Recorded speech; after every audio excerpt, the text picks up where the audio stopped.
Genesis chapter 32. Hi, I'm Lydia and I'm currently reading the entire Bible chapter by chapter, day by day until I get to the end of it. I did start in James, so I've done a big loop. All is well though, this is quite fun actually, when I get back into it. Currently I have fallen off the horse, I'm trying to get back onto it, I'm trying not to procrastinate making these videos. I say filming it at 11:59 p.m, but it's alright. We go again tomorrow, i.e. in 1 minute. So anyway, Genesis chapter 32, let's get into it. Jacob prepares to meet Esau. Jacob also went on his way, and the angels of God met him. When Jacob saw them, he said, "This is the camp of God." So he named that place Mahanaim. Jacob sent messengers ahead of him to his brother Esau in the land of Seir, the country of Edom. He instructed them, "This is what you are to say to my master Esau. Your servant Jacob says, I have been staying with Laban and have remained there till now. I have cattle and donkeys, sheep and goats, men servants and maid servants. Now I am sending this message to my lord, that I may find favour in your eyes." When the messengers returned to Jacob, they said, "We went to your brother Esau, and now he is coming to meet you, and 400 men are coming with him." In great fear and distress, Jacob divided the people who were with him into 2 groups, and the flocks and the herds and camels as well. He thought, if Esau comes and attacks one group, the group that is left may escape.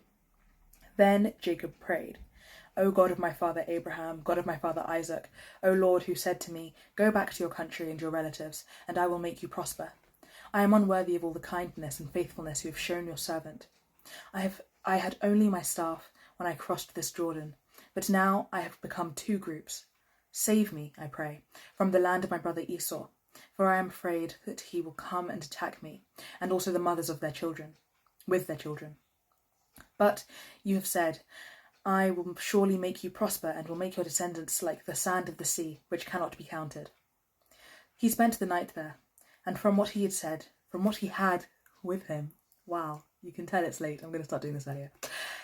He spent the night there, and from what he had with him, he selected a gift for his brother Esau, 200 female goats and 20 male goats, 200 ewes and 20 rams, 30 female camels with their young, 40 cows and 10 bulls, and 20 female donkeys and 10 male donkeys. He put them in the care of his servants, each herd by itself, and said to his servants, "Go ahead of me, and keep some space between the herds." He instructed the one in the lead, "When my brother Esau meets you and asks, 'To whom do you belong? And where are you going? And who owns all these animals in front of you?' Then you are to say, 'They belong to your servant Jacob. They are a gift sent to my lord Esau, and he is coming behind us.'" He also instructed the second, the third, and all the others who followed the herds. "You are to say the same thing to Esau when you meet him. And be sure to say, 'Your servant Jacob is coming behind us.' For he thought, 'I will pacify him with these gifts I am sending on ahead. Later, when I see him, perhaps he will receive me.' So Jacob's gifts went on ahead of him, but he himself spent the night in the camp. Jacob wrestles with God. That night, Jacob got up and took his 2 wives, his 2 maidservants, and his 11 sons, and crossed the ford of the Jabbok. Sure. After he had sent them across the stream, he sent over all his possessions. So Jacob was left alone, and a man wrestled with him till daybreak. When the man saw that he could not overpower him, he touched the socket of Jacob's hip, so that his hip was wrenched as he wrestled with the man. Then the man said, "Let me go, for it is daybreak." But Jacob replied, "I will not let you go unless you bless me." The man asked him, "What is your name?" "Jacob," he answered. Then the man said, "Your name will no longer be Jacob, but Israel, because you have struggled with God and with men, and you have overcome." Jacob said, "Please tell me your name." But he replied, "Why do you ask my name?"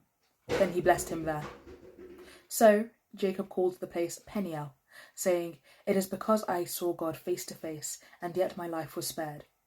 The sun rose above him as he passed Peniel, and he was limping because of his hip.